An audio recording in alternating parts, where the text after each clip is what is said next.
You've probably heard a lot about India's economy lately. It's a story of incredible speed, incredible scale. But there's another story too, one with a deep, persistent paradox. You've got this explosive growth on one side, and on the other, this massive challenge of making sure that growth actually reaches everyone. So, how is that even possible? How can a country be booming and struggling all at once? Well, let's dig in and look at the numbers. Okay, so first off, the headline numbers, they are seriously impressive. For years now, India has been posting some of the highest GDP growth rates on the planet, turning into a real powerhouse in the world economy. On the surface, it's just a spectacular story of success and, boundless potential.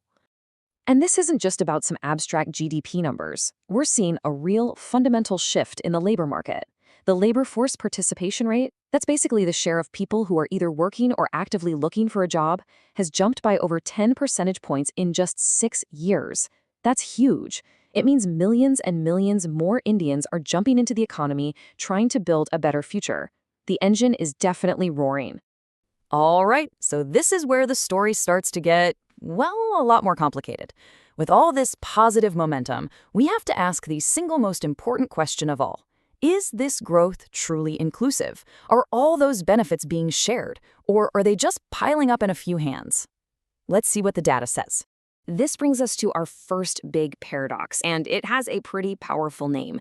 Researchers are calling it the billionaire Raj. And that's no accident. It's meant to echo the old British Raj, suggesting a new kind of ruling class, one whose power comes from unbelievable wealth, all growing right alongside India's economic boom. And the numbers, they're just staggering. Get this, the top 1% of the population, they now hold over 40% of the entire country's wealth. Now compare that to the entire bottom half of the country, that's 50% of the people, who together own just 3%. It's one of the highest levels of wealth inequality anywhere in the world. It's not just a gap, it's a chasm. And this inequality gets baked into the system in some really surprising ways. Let's talk about taxes. India relies a lot on indirect taxes, like the goods and services tax, or GST. What that means is the burden falls hardest on the poor. Think about it. When you buy something simple like soap or food, you pay that tax. The result? The bottom 50% of earners end up contributing almost 2/3 of all the GST revenue, while the wealthiest top 10%, they contribute a tiny fraction. It's a system that can actually tax the poor more heavily than the super rich. It's wild. So that deep inequality in wealth, it has a direct spillover effect on our second paradox, which is all about the job market. Remember we said more people are working? The question is, what kind of work are they actually doing? Is it the kind of work that creates a stable, secure life? At first glance, the official data looks amazing. An unemployment rate of just 3.2% is incredibly low by any standard. But you gotta look closer. Only about 1 in 5 workers has a regular salaried job. The vast majority, almost 60%, are self-employed. And this isn't what you're probably thinking. It's not a nation of tech startups. This is often what economists call distress employment. It's like someone selling stuff on the street or doing odd jobs day by day. They're technically self-employed, but it's because they have to be, not because they want to be. A stable, formal job just isn't an option. And that leads to this next number, which is, honestly, it's hard to wrap your head around. A full 90% of India's entire workforce operates in the informal sector. Let me say that again. 9 out of every 10 workers have no formal contract, no health benefits, no pension, and pretty much zero job security. They might be employed, but their day-to-day life is incredibly insecure. But here's maybe the sharpest, most painful part of this whole jobs puzzle. Think about all the young people who did everything they were supposed to do. They studied hard, went to college, got a degree. And what was their reward? An unemployment rate of 42% for graduates under 25. It's just shocking. It points to this massive, massive disconnect between what the education system is teaching and what the economy actually needs. So what's going on here? Well, this quote from the India Skills Report really hits the nail on the head. It's a classic skills mismatch. The economy is growing, for sure, but it's not growing in the right ways to absorb the millions of educated young people who are ready and eager to work. And within this already complex picture, women face a whole other set of challenges. And it goes way beyond just skills. It's what's often called the gender penalty, where just being a woman means you face these extra hurdles because of social norms and structural barriers.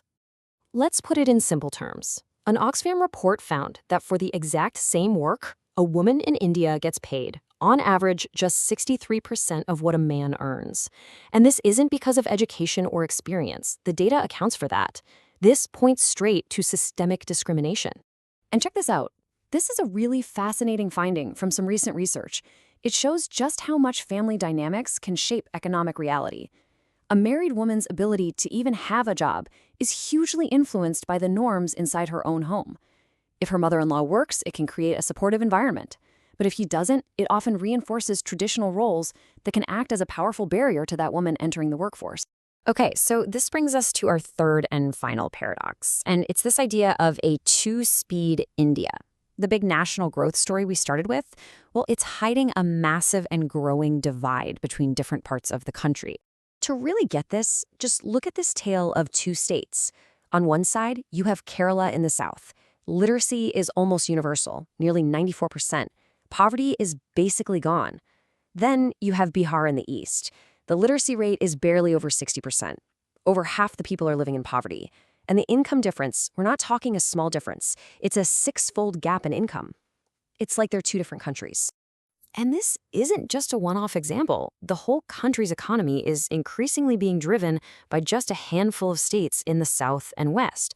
Those 5 southern states alone now generate about 30% of the entire national GDP, punching way above their weight.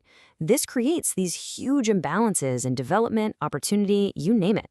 So you hear all these huge, deep challenges of inequality, jobs, and these regional divides, and you have to wonder what's being done about it.